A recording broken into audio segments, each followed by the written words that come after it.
Mufasa's house. I call him Mufasa because he's the voice of Mufasa, or also Darth Vader, however you want to look at him. And I remember him obviously trading the Babe Ruth chewed up ball for the signed Yankees ball with all the players on it, and him just being ecstatic to give it away. And just that perspective of how your life changes. Where at one time that ball meant everything because who was on it. And now it means more to give it to somebody because of their appreciation for it. Like, there's just like that cool swap. I'm getting old, so I'm hoping I'm not like being a Debbie Downer on your parade here. But it was just kind of, it's cool to see how when you watch a movie, you've seen 1,000 times, how as you go older in life, the perspective of it changes. Am I just talking here? I don't know. That's how I felt though afterwards. Maybe I'm getting a little soft, boys. Just parachuting in, feeling a little nostalgic tonight. Yeah, watching The Sandlot will do that to you, boys. That thing will punch you in the gut, man. Good times. James Earl Jones, Terry. Terry, shout out to you, man. I saw you in here early, man. Shout out to you and all your chemo, man. Hope all's going well, man. Good to see you here on this beautiful Monday night. We got Rookie Lens, of course, our sponsor for today's show. George Gums Jr. be like, shit, if you see me in a fight with a bear, you best jump in and help the bear. I love it. I love it. Well, boys, I hope I didn't bring down the parade. I think that's always good. Darth Vader too, right? Yeah, Darth Vader too. He's more Mufasa to me, though. You know what I mean? That's who James Earl Jones. I mean, he's iconic. You could kind of plug him anywhere and be good to go on that. Like I said, though, boys and girls, good to see you. If you guys haven't had a chance, I know on Stadium Miguel they had earlier tonight, Mr. Tyreek Sapp, which I'm sure that was an incredible interview. And I know that Dave Waters is having Pup Howard sometime this week too. So, I mean, you Gator fans, you're absolutely spoiled right now with just the content that we're able to produce. Huge shout out to Florida Victorious, but mostly Nick Del Toro. I mean, since he's come in, man, we heard Eric Reasoner, the new CEO of Florida Victorious, talk about the impact that Nick has had for Florida Victorious, his goal with it, his perspective on it, and what he's trying to do. And just this week alone, again, I think when we had, how it was ran before was that same mindset. We kind of got away from it the last year, and I think they were trying to figure some things out, but it seems like they're really getting back into that. And I said this was always a big thing for me with Florida Victorious and NIL was just the ability to allow for the fans to get closer to the players. And so this is something that allows us to do that. I do want to give a quick little shout out to Gator Josh. He posted this photo on Twitter today, and I think it's awesome because we hear about how tall this kid is that plays on our team. I don't know his name. I apologize for that. But I want to show you the side by side because the Gator Josh is like 6'2". This photo is incredible. Like, it just puts it all into perspective. Oh, he's Ollie. His name's Ollie. Look at this photo though. Shout out to Gator Josh for tagging us up. Gator Josh is 6'2", 220.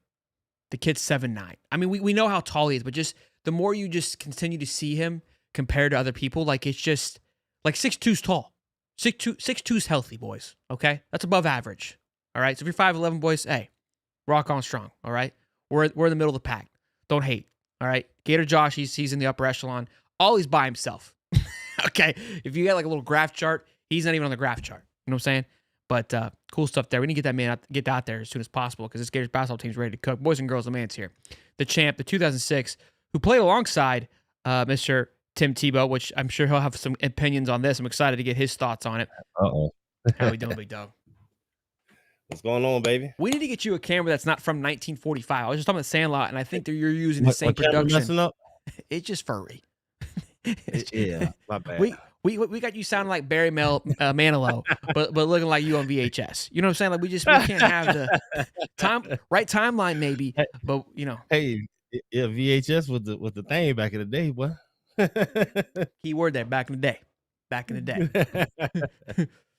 You missed it, man. I was giving a whole speech before you got here. Everyone's crying up in tears and all that good jazz. What you did? I got to go back. I was being nostalgic. Yeah, my apologies. Y'all blame Wendy's. Yeah, I told him Wendy's. I told him you had a food mess up. They forgot his order. He ordered the 5 for $5. They gave him the 3 for $5. You know what I'm saying? They were batting 1,000 tonight, boys. Good for you. That's close. That you were able to get there and back already. But look, man, we got a lot to go over. I want to talk first thing. We got some recruiting stuff I want to go over, and then of course basketball as always. Getting a little bit of a diss. And then I don't know if you saw the Paul Feinball comments talking about how Arch Manning compares to Tim Tebow. Now, when you see that the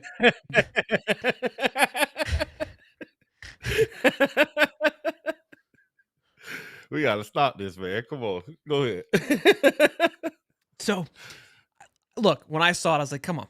And then I read the article, and to be fair, the article, his comments, I wanted to see where he was coming from, and I was like, it's not outrageous, but I still have a bone to pick. So we'll talk about it. I think for us as Florida fans, we're never gonna take that comparison easily. Like, Nah, I was Javon Curse.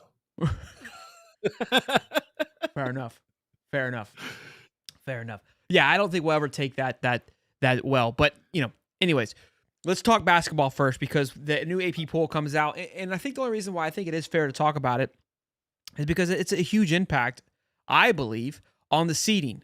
Now, I think they want to make sure they don't get a clean sweep of SEC in the top four. Maybe that what it could be. Alabama's falling down a little bit. But look, we got a big matchup coming up against Alabama. We need all the room we can get. And we talked about this when you talk about it in football terms.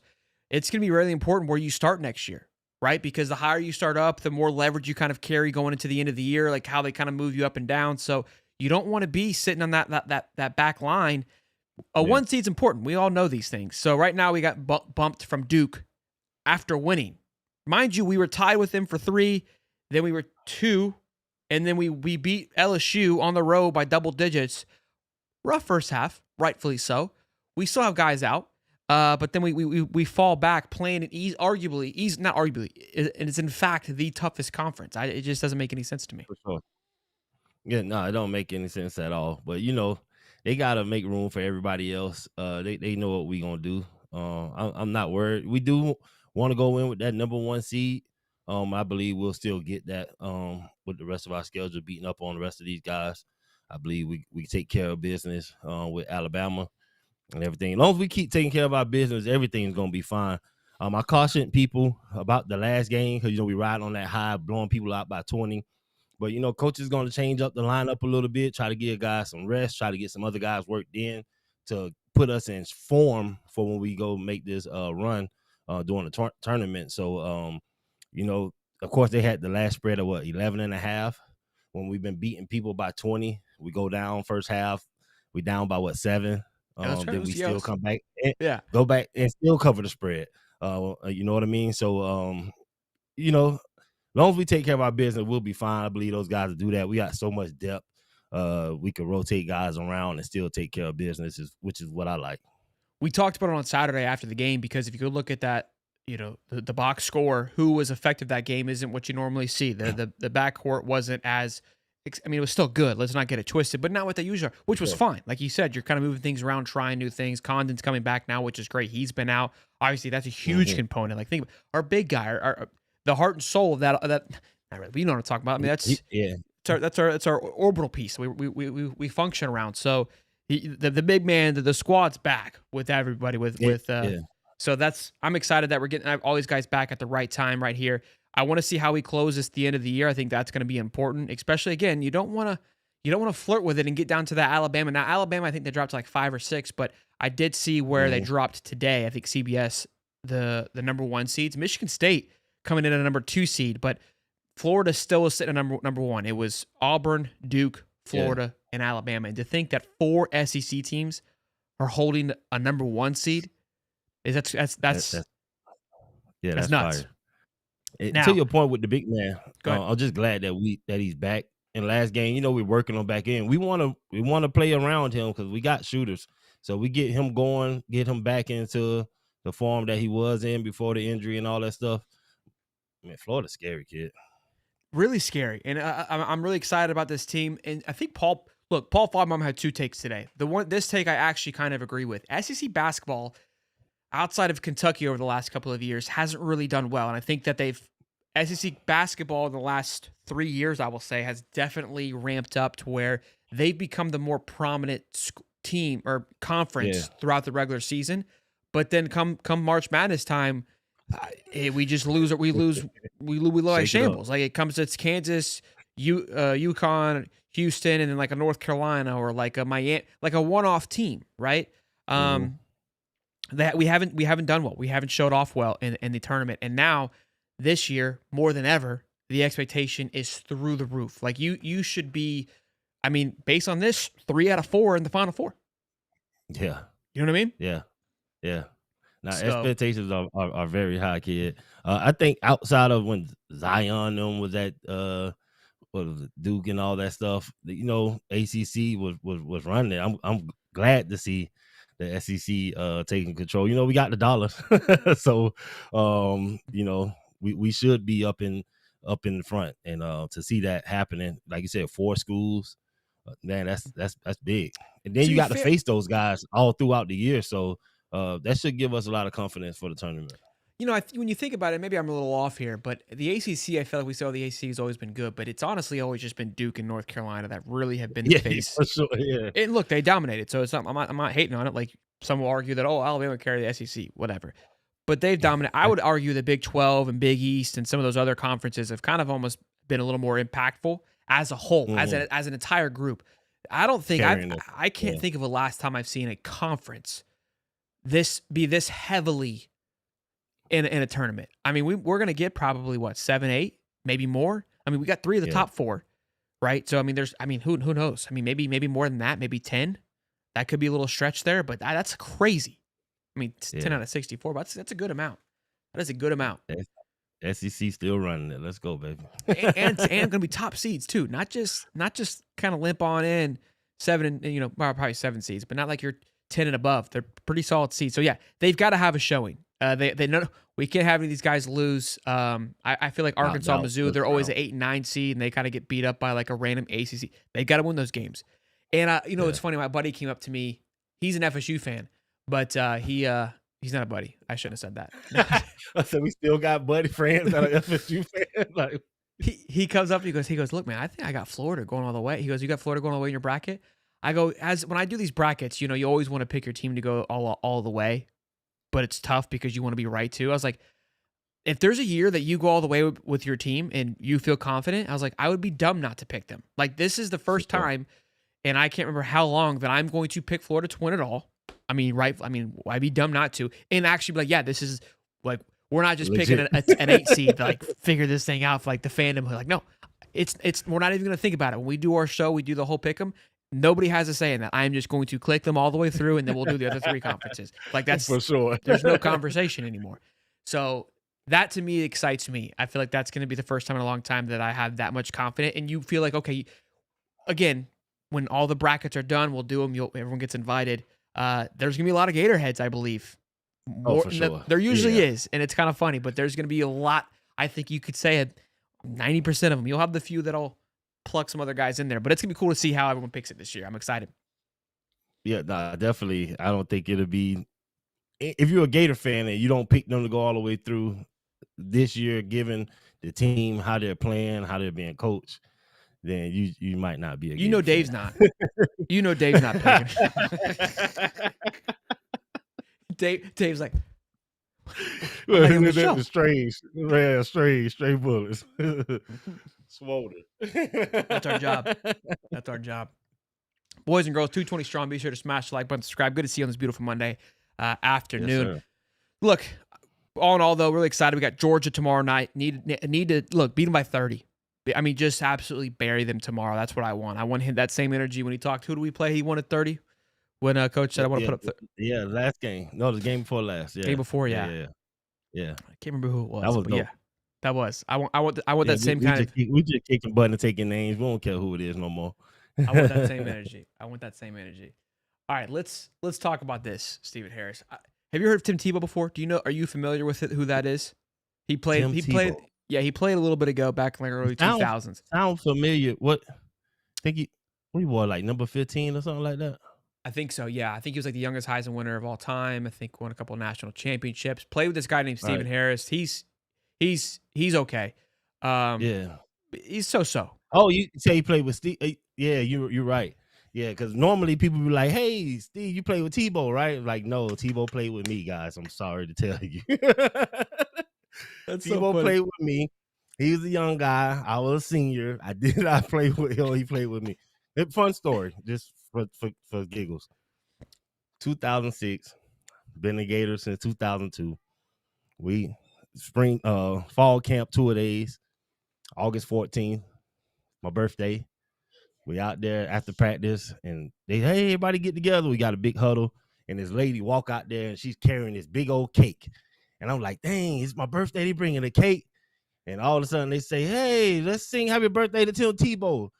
I say, you got to be kidding me. I've been here for 5 years and never got a cake. Tebow, me and Tebow got the same birthday. Shout out to Tebow, man. I got a big slice. I got a big slice of cake. They gave me a big slice, but but it was Tebow's cake. That's True story. hilarious. That True story. Feelings was hurt though. I ain't gonna lie. Oh, They I'm ain't about to even say. it's Steve and Tebow's birthday. They had totally forgot about my birthday. I mean, look, I would say like, could that type of favoritism fly now? But we know about obviously through Swamp Kings. I mean, if you sucked, you were eating hot dogs. So like that would not that you said you sucked, but clearly, yeah, Tim Tebow was. He came with so much hype, man. Coming in, he had so many people outside the gate waiting for him at practice. So I was not surprised. My feelings were actually hurt. I said, hell, it's Tebow. You know what am I supposed to do? What's crazy? I feel like with him and Lagway, obviously they kind of possess that same mentality. Like they're probably the two most non-wanting of the attention. That's a horrible way to say that, but like don't want it at all. And like just like the more they don't want it, the more they get it. That's what it's like. It's how you get the women. The more you ignore them, the more they like it. You know what I mean? It's like, for sure. It's hilarious how it works. But I do want to read what Paul said and then get your thoughts and opinions about it. And look, I mean, it's just, I get it. I think, we're in this day and age now. It's with every sport. We're trying to find the next Jordan. We're trying to find the next Kobe. LeBron's still there, but in a sense, we're still trying to, I would say, find that new identity. And NASCAR, it's who's going to be a couple of faces, right? Who's going to be the Dale Earnhardt? Who's going to be the Dale Jr.? We need faces so we can feel connected to it. And look, I think Manziel did that for a little bit, not the same level as Tim Tebow, but he was fun. Sure. Johnny Football. I mean, that was electric, and that to me is what I'm even going to use today when we talk about it. It's like we haven't had it since Tim Tebow. I disagree. I think Johnny was not the same as Tim Tebow, completely different, but it was still, I mean, polarizing must-watch TV when Johnny Football was on TV. Like I'm not an A&M fan, and I was pumped to watch Johnny Football. I'm not. I know Arch started 2 games. I didn't even care to turn the TV on. Call me a hater. I would rather, I mean, there's a few, look, I was just, not this year. I think this year, yeah, I'll tune him in. I was honestly, personally, more excited to watch Dylan Raiola. I went and watched actively Nebraska games because I felt like the hype coming out for him and getting to start right away, I was more excited to see that than Arch Manning. Call me a hater. I have no bad blood against Arch. I'm excited to see what he's going to be able to do. I actually defended him a plethora of times when he was coming out because he was getting thrashed that he shouldn't be a 5-star, but I'm excited to see him. But thoughts before I read this? Yeah, I mean, he's developed over the time. Great job by him going and willing to sit down and wait. I don't know if he had a choice. Just developing his game. He had the right type of leadership behind him. I just believe that for him right now, the Manning name is just carrying so much weight, and the expectations are through the roof. And then that he's a running Manning. you don't get a running man that's notoriously known for lead feet. So for him to be able to move and can run, even if it's a 4.6, that's better than 5.3. So it's going to be a lot of hype behind that train. He got the arm talent. So to give him some wheels too, I think it opens up the game for him with his knowledge of the game already being downloaded from father, cousin, brother. Downloaded. So, I love that. Lee says Cam Newton, another great name. I completely agree.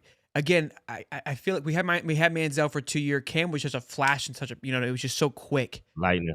Yeah, it's hard, and that's like I'm not taking away from it, but I think that's part of the aura for Tim Tebow, which I'm going to get into. Is we did have it for 4 years, which is I think a massive factor. And look, we had a little bit of Manziel. Manziel kind of got a little sloppy in the end, but we had a little bit more time with it to kind of digest it, accept it, appreciate it, and then get through it. Where Cam was, I felt like, as it was happening, you're like, hey, y'all hear about this? And we're like halfway through the season. And it's like, oh man, this is nuts. That was the only difference to me. Let's read what he said though. Let's read what did he say? I believe that not since Tim Tebow we've had something that is aligned with Arch Manning, which we just gave you multiple names that have. A different era, but remember, Tebow showed up in Florida in 2006. They had a great quarterback, Chris Leak. Shout out Leak. He was the number one quarterback in the country and wasn't dissimilar to what we see with Quinn Ewers, and they won a national championship. Then they moved on to Tebow mania in the internet age, but not quite the age that we live in now where everything is social media. By the way, Tebow did not come from the most famous family in football history. He was in some way more famous for what he stood for as opposed to how he played. I think that was later on, but that's neither here nor there. Art just checks every box. I don't think he was. I think towards the end, I remember the John 3:16 that became popular for the championship, but I wouldn't say that was what he was popular for. I think it was how he carried himself continuously for 4 years. Work ethic. Work ethic was what he was popular for. Yeah. Yeah. Just even. I'm sorry, but even coming in from high school, they had all these videos of him working out in his garage and pushing weight and training himself when kids were not doing that. So Tebow for me was his work ethic. Everybody knew how hard he worked, which is what he was famous for. Agreed. And I think too, it's hard. Look, I know we all want to yell and hoot and holler, this is blasphemy. I appreciate the comparison, and again, I think us as Florida fans, we're always going to take a defensive approach on this. I was trying not to because I want to be kind of even keel with this, but at this point in Tebow's career, he already won a championship and a Heisman. Now you can say obviously Chris Leak was running the show the first time, but besides the point, he was he had a championship and he was a factor to that championship. That is true. You couldn't have won it without Chris Leak, and I don't think you would have won it without Tim Tebow, to be perfectly honest with you. Just having that, or Stephen Harris. So those are two massive things. And then you go win a Heisman, and you're going into your junior year. Arch is going into his junior year, and outside of 2 games against ULM and somebody else, we haven't seen him. No, you've had arguably one of the top recruited quarterbacks in quite some time. He had a perfect score coming out of high school, so I understand it. But I think all the things that you just said, DJ Lagway possesses all of those, if not more. He was a number one recruit coming out.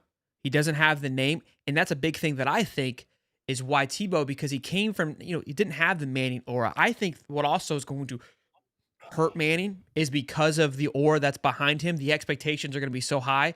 I don't know if people will be impressed because it's living up to that's going to be tough. You're really going to have to knock my socks off. And I'm not trying to hate. I hope he does really, really well, but I think DJ Lagway carries the same, possesses the same things and has much more time left on his plate to make an impact and has played a lot more. We've seen him play and have much more impact already than Arch Manning has. Way bigger sample size. If you want to take a comparison, you got a Gatorade Player of the Year, 5-star recruit, wasn't a perfect score like Arch Manning, but I mean, want to talk about checking boxes? I think DJ checks everyone that you want to point to and then some. And again, you're going to call me biased. That's fine. But what are you pointing to that I'm not pointing to?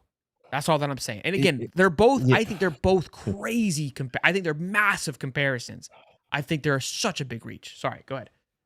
It's a tremendous reach to me. Tebow, you don't compare nobody to Tebow with a small sample size like that. Agreed. That's the bigger thing. I mean, we haven't seen much. He's not as strong. He's not just gonna run people over. He may run away from a couple guys, but there's some guys in the SEC that'll run them down. You don't. I get it. I understand it, but it's more of the name driving that train to me than the skill behind it. Field. For sure. Well, I mean, nobody was outside of people that was clamoring for the name was asking for him to play as a freshman. Tebow, the crowd chanting Tebow every time he touched the field. You don't get that when Manning's hitting the field. You don't. He's not rock star like Tebow. That's just not it. But DJ has that aura. For sure. DJ has it. And I think he even said, look, you can't walk around, at a Texas university without hearing Arch. I mean, the same thing goes here. And look, I think Texas is a big brand. They want it to be big, and I get it. I get the whole push. I get the whole argument. And I don't want to seem like we're crazy. Again, it's tough to have, I would say, a non-bias because we are biased being Florida fans. But like you said, to try to compare any of these guys in the sense that, hey, they have the potential this year to be in the same light as Tim Tebow. And I think, look, the only thing I will agree with is because of the change of social media, that the name can catch fire and move and maybe appear to be bigger. But I think that again just argues for Tim Tebow that the fact in the magazine era, everybody knows who Tim Tebow was, and still to this day know who Tim Tebow was. I was talking with one of our guys of the day about writing articles, and he was like, "Dude, we didn't cover Florida football, but back in the day, we would write about Tim Tebow because that man just ate clicks." For sure. Listen, so if anybody who watch football or lick, if they had the chance to trade Archie for Lagway, they'll do it. They'll do it. If Lagway was on the team and was a freshman, there'll be discussions about Lagway starting over Manning if he was on that team coming in next season.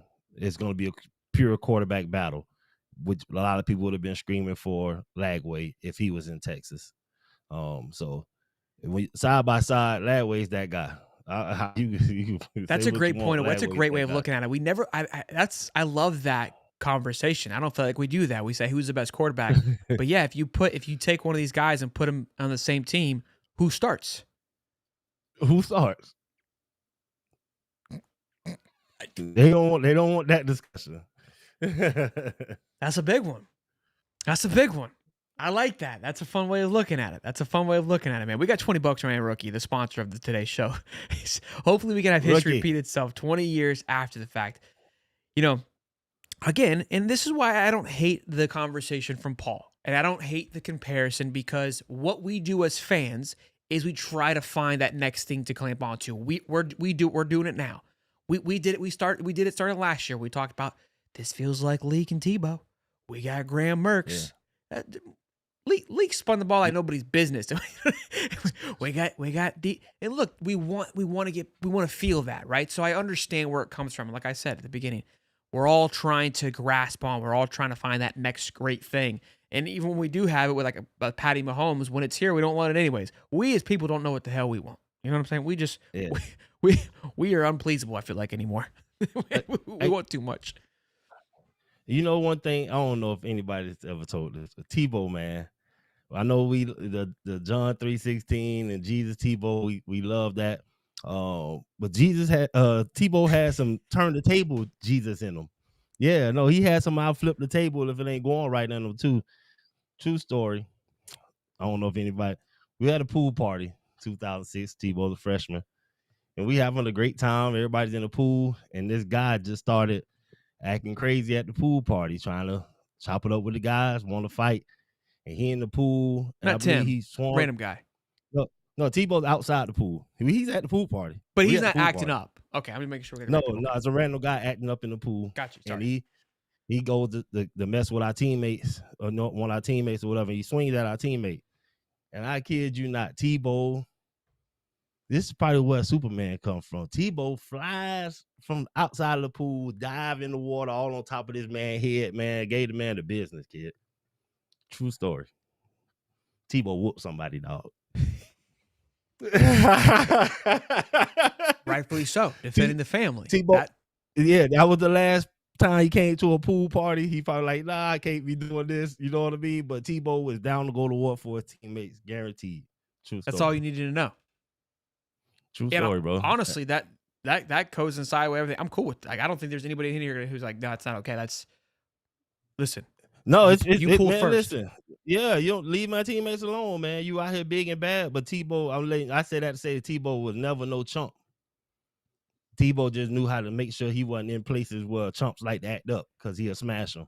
That's half the battle, man. Making sure you're in the right place at the right time, and not make sure you're in the wrong place at the wrong time. I think that's where a lot of people, and even a lot of great kids, get caught up with. Even nowadays, it's just like, hey, you're not a bad kid or anything like that, but just you got to make sure you make the right decision. There's obviously my favorite TV show is How I Met Your Mother, and the kind of the running joke is his mom always told him nothing good ever happens after 2 a.m. And that obviously becomes a big point. But yeah, 100%. Like, what are you doing up at 2 a.m. driving around? Like, you are literally just putting yourself into a situation for bad things to happen.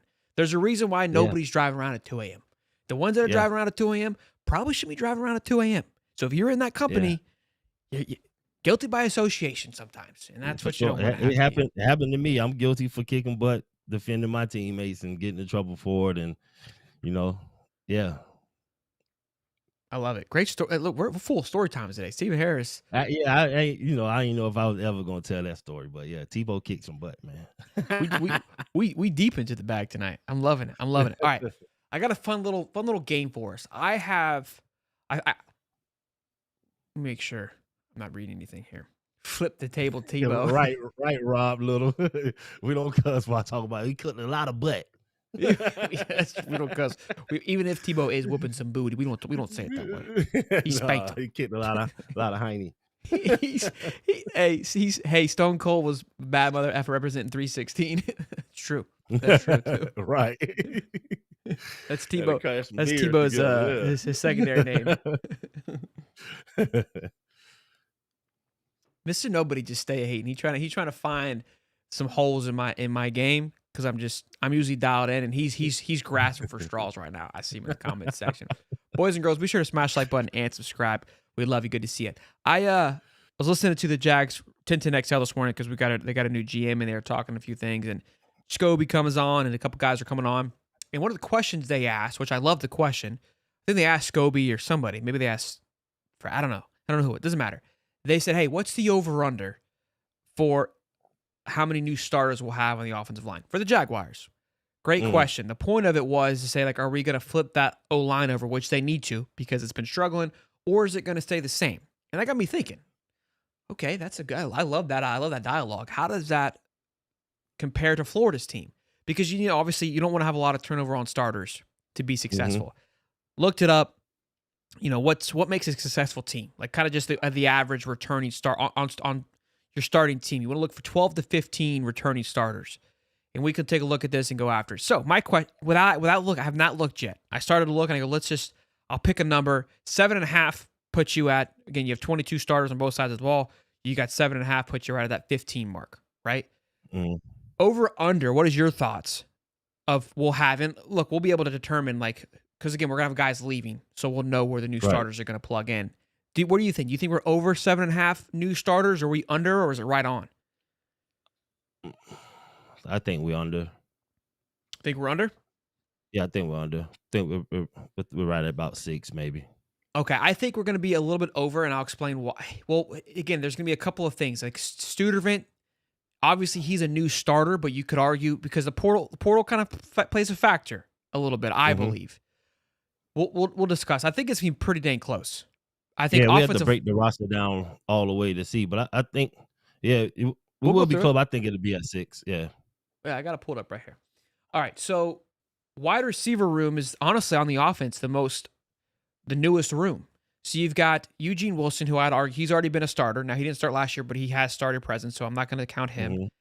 Aiden Mizell, he hasn't. I mean, he started at the end. He didn't start. I don't think he started a game. And it wasn't enough to be, I think, considered a starter. So that's one for me. All right. Well, now you got me thinking differently.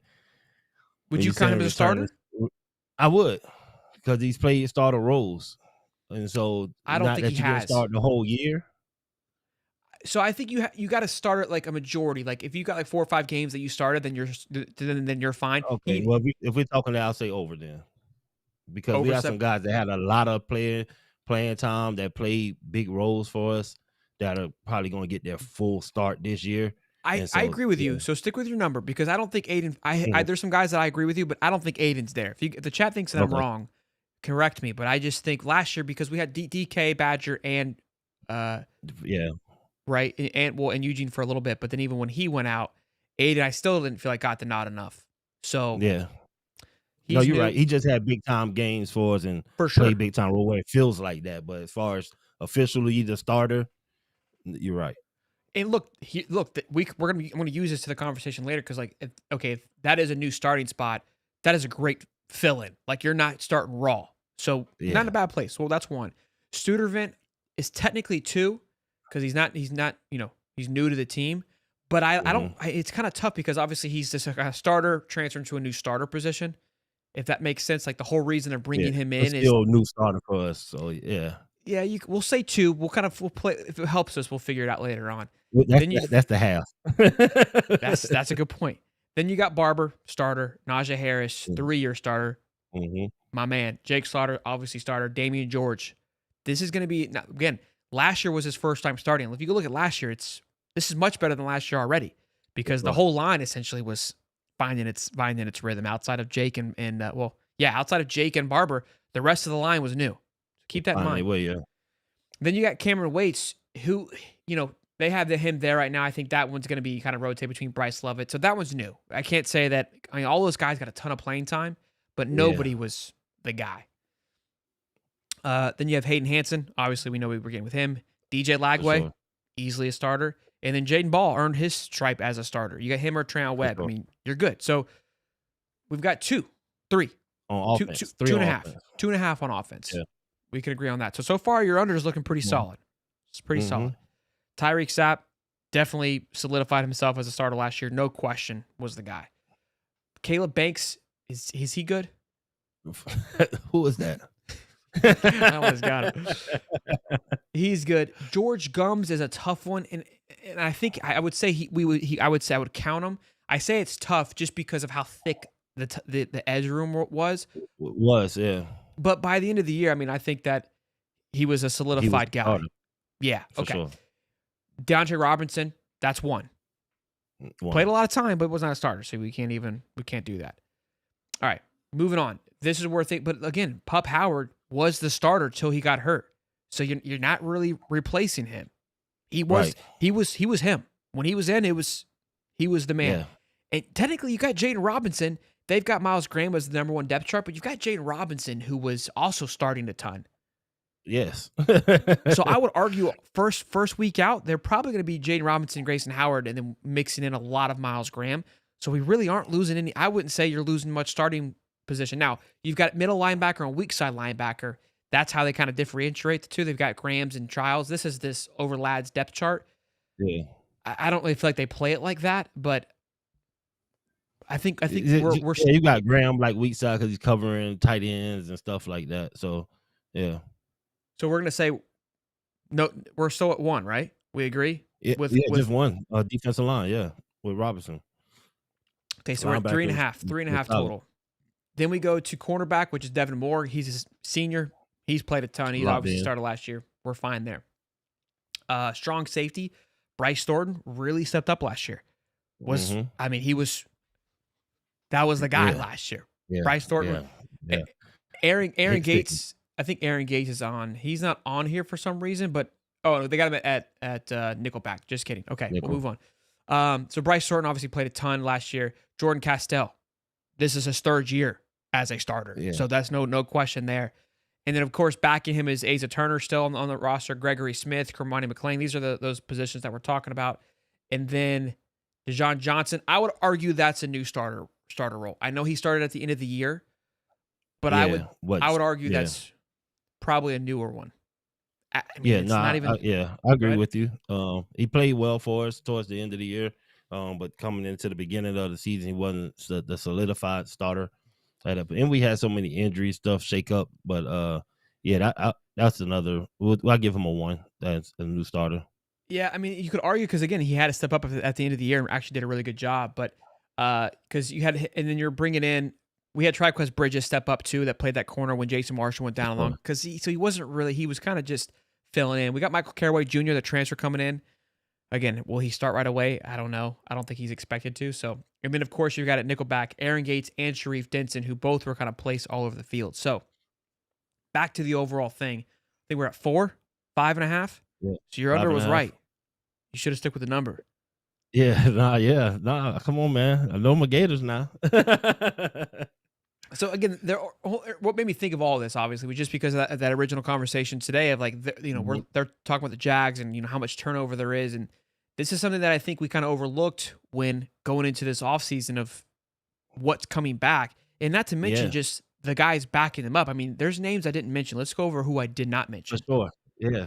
Jamari Lyons, who broke his ankle at the beginning of last year, who was arguably fighting for a starting position alongside Big Dez and Cam Banks. He's been training. Micah Bora, who was right alongside Deontay Robinson and the rest of them.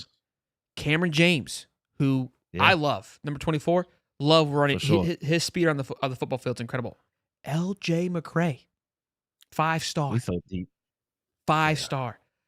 Kofi Asari, the new transfer in, George Gumps 2.0, Mm-hmm. as I'm calling him. Brian Taylor Jr., they got him at DE. Then at cornerback, this is, I mean, the talent in that room, we know what's coming in from, they don't have the rookies, the recruiting class.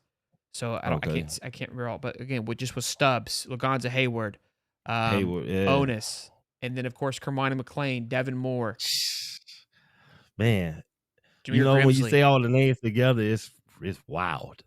Comes together, man. Comes together. And then of course we did the wide receiver room with Dallas Wilson, TJ Abrams, Eugene Wilson, Tank Hawkins, Aiden Mizell, Michael Studevant, and of course Vernell Brown. And Nashawn Yeah. Montgomery too, another big one. I mean, the talent's there, boys. I know we keep saying it, but I just, again, thinking about that all got me all fired up No, more than it this is normally the does. team we've been waiting for, man. This is the type of team we're waiting for. You got extreme depth. You got plug and play players. Next man mentality. Hey, go all out for your plays, 3, 4, 5 plays, whatever it is. If you tired, tap that helmet. Somebody's coming in to relieve you, and we're gonna keep the show rolling. That's what I like. It's exciting stuff, man. Again, it just, the over under at 4.5 of new starters, I think, is the big one for me. And then you've got guys behind those guys that could arguably be the starter too.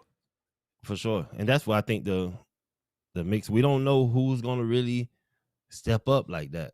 But the competition is so stiff that, you know what I mean? Anybody out of those guys can really turn around and be the starter. And I'll be fine with that as long as they competing every day in practice. And even the quarterback room, adding Harrison Bailey makes me feel real good with that senior presence alongside Tramel Jones and of course Aiden Warner, our Right. guy who slings it. I mean, we can probably have a whole other show about what we think the weakest room is. You know, we can rate the, maybe we do that next Monday. We'll rate the rooms. Wow. Yeah. We'll do Yeah. offense one week and defense one week. Because obviously we see it coming to a close. But yeah, I don't want to kind of beat on a dead horse, but I just loved hearing them do that over under. And I mean, that's a cool way of looking at it, because when you're having a lot of turnover, that means, you know, it means a lot more work. It means work. And Yeah. so when you don't have that much turnover, again, I think that's why this Florida team's favored going in. I mean, going into next year, I know Vegas has, I think, at 6.5. I think it's a slap in the face. I think it's a slap in the face. 6 yeah, that, you know, they try to put the strength of schedule thing on that thing, but obviously they didn't watch what we did last year, second half of the season, for them to put that number where is that. And I know that strong safety room, or that free safety, they got Gregory Smith in that strong safety, but I know you're high on him. That's somebody that we talked a lot about when he came into the league last year. Because remember, guys, he played quarterback all through high school, then transferred to that safety position. You were trying to make him play quarterback. I didn't forget that. Hey, I just wanted us to have a successful season if anything happened. You got Cody out here. I ain't gonna say that. I almost tried to throw somebody under the bus. I just feel he would have did better at quarterback when we needed a quarterback at a certain game. But anyways, he transferred from quarterback to the safety position his senior year. Was a 3-star all through high school, then got the 4th star at the end there. Somebody to kind of highly underrated, I would say, coming into this year. Again, Jordan Castell was another one that wasn't great freshman campaign, not so great sophomore campaign. And you wonder too now how things have kind of unfolded, right? With the cornerback room, with Will Harris, Yeah. you know, where was it? There was a drop off, and I don't know what it was, because Jordan Castell, going into his 3rd year, has had a new coach every year. Like, let that sink in. That's massive. Yeah. And that was a big deal. I know, just hearing from Will Harris. We need stability at that position going forward. We can't just keep mixing up the cornerback coaches. So I like the guy that we have. I hope he's around for at least 3 years here. So those young guys can have some consistency at that position. Well, Connie, I don't know what I said for Connie. Vinny will be over the safety rooms. Safeties, yeah. And Williams, or Darren Wilson, from Arkansas, he's over the cornerbacks. Mm-hmm. So got some nice consistency there for the first time in a very long time. And I think that's going to be massively beneficial. Stubbs is a safety, right? Stubbs, yeah, safety. Okay. And I think he's going to be fighting for a spot. I mean, imagine if Stubbs can be what Bryce Thornton was this year, and then Gregory Smith, and dude, it's just, you kind of get excited. Yeah, no, yeah. I can't wait to watch the spring and see what we do. uh, see those practices and see how well it's going and how those guys are stepping up. It's gonna be heavy competition, man. It's probably be one of the most competitive springs for those guys in their tenure. I would correct me if I'm wrong. I would say that cornerback slash safety room is a room that is it's competitive, but the ability for a young guy to come in and have an impact and snatch away a senior guy's role is much more likely to happen For sure. than, let's say, like a D line role, because the size you got to put on those other roles plays a Yeah, huge factor into that. But your ability to play and just play the game fast and hard, and sometimes almost without thinking, is a massive advantage in those two positions. And when you got someone like a Stubbs and Hayward, who are just, those guys are ballers. Those guys, I mean, look, Caleb Downs was a number one player. I'm not saying these guys are Caleb Downs, but just that is what they could come in and have. They could have a 75% of that kind of impact. That's huge, yeah, and I think they yeah, possess those characteristics. yeah. I mean, they already have the size and the speed coming in, so it's not much they need to do besides get in that playbook and work on communication. If those guys communicate well on the back end, they're athletic enough to fly around. They definitely can see some playing time. If not, I knew they were saying Hayward. Who was that? Zach saying Hayward may start. Zach Alberverdi said that. Yeah, or yeah, at least that's what I took from him. Okay. He's high. He's high on him. Was this on Silk You Show the know. other day? Yeah, yeah. I was wondering where he said, okay, all right. I love hearing that. Look, I love hearing the new guys coming in and threatening now. I mean, you wonder what happened with the development, but I just think that's how good these guys are. All these guys were top 100 recruits. So Mm-hmm. that's the difference here, guys. I think that's where this class is by far. And I said this too, defensively, the cornerback room, the best class we've brought in I don't know how long. Oh, for sure. Yeah, It's yeah. We insane. solid. Yeah. All right, we got one. Man, this show's cruising. It's been an hour. I feel like we're just having a good time, man. Golly, you're good. You're not Wow. gonna eat your 5 for 5. You got it. You good? No, I'm good. I got him. I choked him up, boys. I do want to talk a little recruiting here. Just Corey Bender's job. I was trying to get Corey on to kind of talk about it some more, just because it's been really good lately, man. I think a lot of exciting stuff, which we've talked about time and time again. But first being is Isaiah Williams. When we had Corey on, this is a name that he said that he liked for Florida a lot. He was committed to FSU back in September and wanted to make the jump for Florida then. But Florida said, let's think about it, sleep on it a little bit and hold off. And obviously we go and we get a linebacker coach now with Robert Bala, which is exciting stuff. We didn't have one last year, like actually. Right. Ron Roberts was the title, but didn't have it, just a dedicated linebacker coach. So to see with all that transition and nothing really move is exciting, but he's right now consider the number one. He posted this, the number one linebacker, top 12 player in the country, and Florida leads the way, 94% to 2% as of now. And again, we heard it from Zach. He goes, if there's a guy that pops early, it would be Isaiah. And again, it was more like Florida saying, hey, let's make sure this relationship is real before we start jumping off the rails. I'm hearing from people that we're the school. We're the school to beat for him. He really loves the program. So yeah, I'm hearing from people that have direct contact with him that, Florida's at the top of the list for sure. And I love it. I love seeing a lot of these names, and Florida's great and good company as they usually are. Would love to see us pull out a few. This is the year I think that we've got to land some big fish and argue for and fight for a top 5 class. They have to. Another big name right now is Braylon Walmack, and his top 4 is Auburn, A&M, Florida, and Ohio State. A thing I don't like in common is those 3 schools spend a lot of money. I mean, if we're looking at it, it's interesting to be alongside those schools because those three schools have in common of just spending some cheddar. And we do not. So you got to think how where does Florida stand here? Because it ain't going to be from a funds perspective. Got to be thinking development. But he goes, look, from here, my mindset is to get down to one school. We're seeing a lot of this. I've talked about it with Corey Bender. A lot of guys are dropping their Final 4, Final 5s. And Florida's in for a lot of top 100 players and having visits over the April, May, June months. And again, it seems like, it's not over till it's over. We saw it last year. Not too many flips at the end there. We did a few. There's, obviously you're going to have one school that probably does a quick last little jumping around. But for the most part, most schools held their ground. And we kind of just picked apart like 1 or 2 schools. It was Florida State where we really dug in on and then flipped a few key pieces who we were eyeing, for quite some time. So that was more where that came from. But yeah, Our biggest hinge, if we perform how we supposed to perform this season, then we could possibly see a lot more flips towards the end. With the way the roster is constructed this year and the momentum that we have, this is the year for us to get this top 5 recruiting class and try to keep the barn stacked. You know what I mean? agree. I think So we got to go out there and put it down this year. got a great chance of head into the season with a very competitive class, and then you could still say, hey, the success in the class determines how it kind of finishes out, but great opportunity to finish strong. We've got one more here that I want to talk about, and that's Javion Cooper, 4-star offensive lineman, currently committed to Syracuse, but has another trip scheduled to Florida. And again, quick little article. This is from Corey Bender as well. I just want to read these little clips that he said from On3, talking about DeCoster. And we keep hearing his name, and I haven't heard Sale once, and I keep kind of bringing it up. I even asked Silk about it. Like, you do.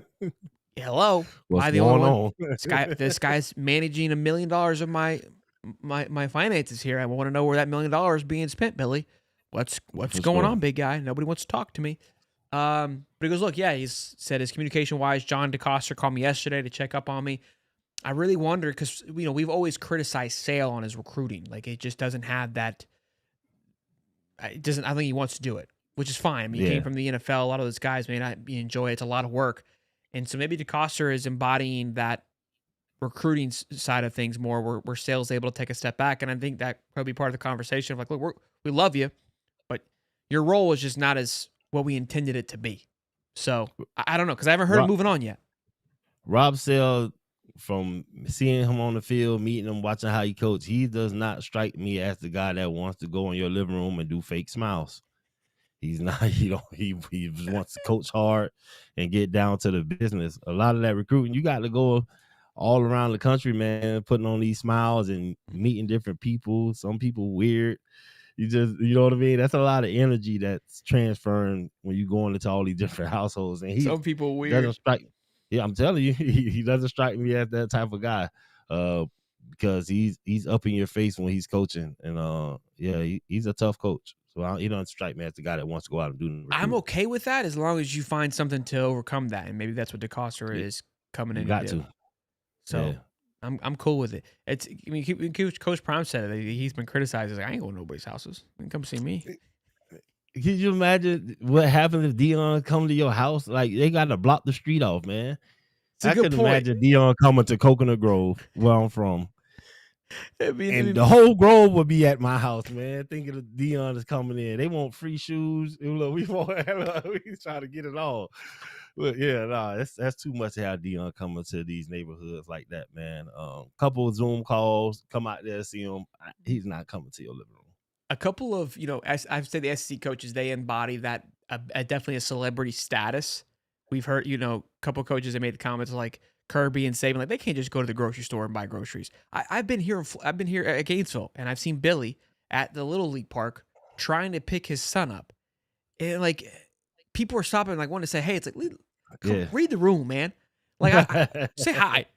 Oh, I'll buy us a thing. Hey, coach, appreciate you, man. Just keep on going. But like people are like, hey, man, let's go. Look, how's the season? How are we feeling about it? And he's like just sitting there with his son. It's like, and that's just the celebrity status of SEC. But none of it compares to, like you said, if Coach Prime shows. I mean, it's just he's still relevant. I mean, he's Hall of Famer. It's different. It'd be like you need the police escort. It'd be like Coming to America, driving through the neighborhood. I love it. Well, man, good show. I think this thing went, way longer than I anticipated.